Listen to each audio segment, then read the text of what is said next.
Ilang oras ba dapat magtrabaho kapag ka naka-bridging visa Lalo na kung student to student. Marami kasing nalilito rito kasi iba yung nakasulat sa visa condition. Pero iba rin yung sinasabi ng mga tao. So, let's break it down. Ayon sa condition 8105 ng bridging visa the holder must not work more than 40 hours a fortnight during any fortnight if the course is in session. So, ibig sabihin, 40 hours per 2 weeks habang may pasok pa. Pero teka, di ba sabi nila madadala mo yung work rights ng previous visa mo? So, bakit 40 hours lang yung nakasulat, hindi 48? Well, ganito yan. Sa clause 2A ng same condition, malinaw na sinasabi, if the visa is subclass 500 visa or a bridging visa granted on the basis of a valid student visa application, the 40 hours becomes 48 hours. So, kung yung bridging visa mo ay dahil nag-apply ka ulit ng student visa, 48 hours ang limit mo habang may klase. Paano naman kapag ka school holiday o kapag ka walang klase? Pag term break or official school holidays, unlimited ang working hours. Same rule as a regular student visa. Ngayon, paano naman kung ibang klase ng bridging visa? Like student to 485 or yung temporary graduate visa. Ang madalas na tanong kasi, kapag ka ba nag-apply ako ng 485 visa, automatically,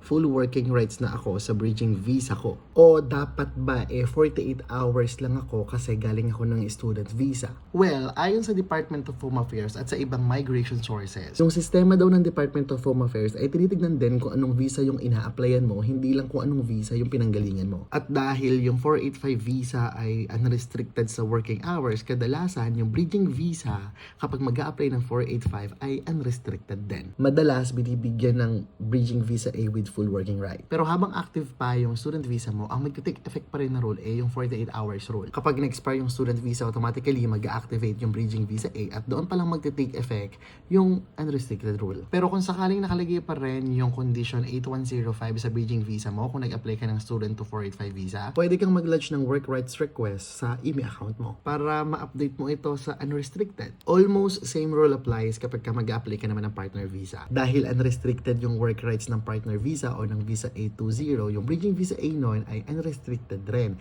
Pero habang active pa yung student visa mo, yun pa rin yung susundin mo. Magiging full work rights lang or unrestricted work rights lang kapag ka na-activate na yung bridging visa. Kaya nga, pati yung mga tourist to partner visa, hindi ba?